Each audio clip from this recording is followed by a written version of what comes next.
یا ایہا الذین آمنوا توبوا الی اللہ توبۃ نصوحا عسى ربکم ان یکفر عنکم سیئاتکم ویدخلکم جنات تجری من تحتها الانہار۔ قال النبی صلی اللہ تعالی علیہ وسلم التائب من الذنب کمن لا ذنب لہ۔ در دل مسلم مقام مصطفیٰ است، آبرو ما نام مصطفیٰ است۔ در جوانی توبہ کردن شیوائے پیغمبری، عہد پیری گرگزا لمی شود پرہیزگار۔ چون بنام مصطفیٰ خانم درود، از خجالت آب می گردد وجود۔ محبت کے ساتھ درود پاک پڑھیے، صلاۃ والسلام علیکہ یا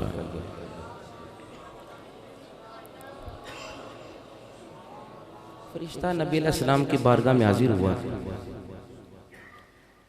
عرض کی آقا جو آپ کا امتی ایک مرتبہ آپ پر درود و سلام پڑھتا ہے نا، 10 رحمتیں نازل فرماتا ہے۔ آقا نے ارشاد فرمایا میرے امتیوں سنو، فرشتہ حاضر ہو کر عرض کرتا ہے جو بندہ رب کا 10 مرتبہ درود پاک پڑھے گا، اللہ اس پر 100 رحمتیں نازل فرمائے گا۔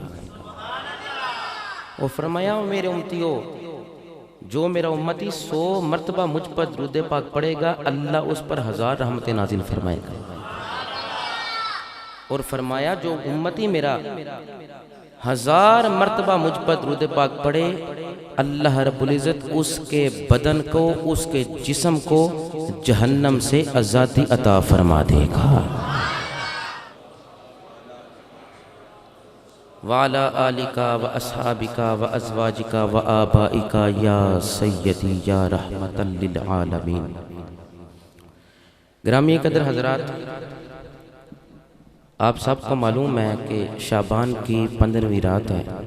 استغفار کس طرح کرنی ہے، توبہ کس طرح کرنی ہے، اور توبہ کا طریقہ کار کیا ہے۔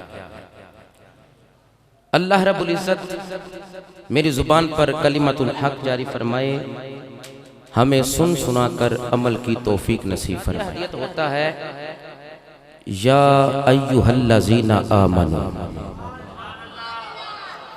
اے ایمان والو، اے مومنو، توبوا الی اللہ توبۃ نصوحا، میری بارگاہ میں توبہ کرو، اور توبہ بھی پکی اور سچی، نصیحت والی توبہ کرو۔ آگے کیا حکم ہے؟ عسیٰ ربکم ان یکفر عنکم سیئاتکم، قریب ہے کہ تمہارا رب اس توبہ کے عوض تمہارے گناہوں کو معاف فرما دے۔ قریب ہے کہ جب تمہارے اندر توبہ کا شوق پیدا ہو جائے اور تم توبہ کر لو، تو قریب ہے کہ تمہارا رب تمہارے گناہوں کو معاف فرما دے۔ اور کیا کرے؟ وَيُدْخِلَكُمْ جَنَّاتٍ تَجْرِي مِن تَحْتِهَا الْأَنْهَارِ، قریب ہے کہ وہ ایسے باغات تمہیں عطا فرمائے جس کے نیچے نہر جاری رہتی ہے۔ اب اس آیت میں 3 چیزوں کا بیان کیا گیا۔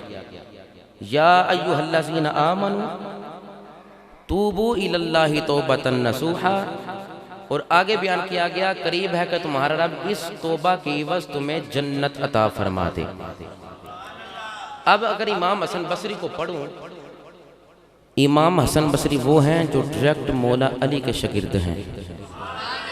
آپ فرماتے ہیں جب سنو نا یا ایھا الذین آمنوا، تو کانوں کی کھڑکیاں کھول لیا کرو، یہاں پروردگار تمہیں کسی کام کا حکم دے رہا ہوتا ہے یا تمہیں کسی کام سے منع کر رہا ہوتا ہے۔ اب یہاں بھی آیت کے شروع میں بیان کیا گیا یا ایھا الذین آمنوا، اے ایمان والو، توبوا الی اللہ توبۃ نصوحا، اللہ کی بارگاہ میں پکی اور سچی توبہ کرو۔ اور توبہ نصیحت والی یہ ہے، سیدنا فاروق اعظم سے پوچھا گیا توبۃ نصوحا کسے کہتے ہیں؟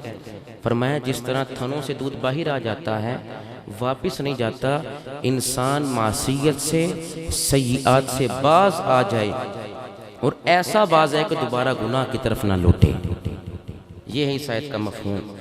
اگر اس پر غور کیا جائے اس آیت پر تو توبہ گناہوں کی معافی اور جنت کا مستحق ہونے کا ذریعہ بن رہا ہے یہاں پر کہ بندہ جنت کا مستحق کیسے بنے گا۔ اللہ فرماتا ہے جنت عطا فرماؤں گا۔ توجہ ہے میری طرف؟ آیا جنت کے تم مستحق بننا چاہتے ہو نا، تمہارا مقصد حیات یہ ہے، قدم اٹھاتے ہو، قرآن پڑھتے ہو، مسجد آتے ہو، توبہ استغفار کرتے ہو، شب برات مناتے ہو، شب معراج مناتے ہو، عظمت مصطفیٰ کا بیان کرتے ہو، ہر روز نماز پنجگانہ ادا کرتے ہو، تمہارا مقصد یہ ہے کہ پروردگار راضی ہو جائے، ہمارا خدا راضی ہو جائے، تمہارا دنیا میں آنے کا مقصد یہ ہے کہ تم اس کی عبادت کرو، عبادت بھی اس لیے کرتے ہو کہ رب جنت دے۔ تو فرمایا اگر جنت حاصل کرنا چاہتے ہو اعمال سے پہلے توبۃ نصوحا تم کر لو، رب تمہیں جنت عطا فرما دے گا۔ لغوی معنی ہے رجوع کرنا، اور اصطلاح شرع میں اصطلاحی اس کا معنی یہ ہوا کہ بندہ گناہ سے رجوع کر کر حسنات کی طرف لوٹ آئے، اسی کو توبہ کہا جاتا ہے۔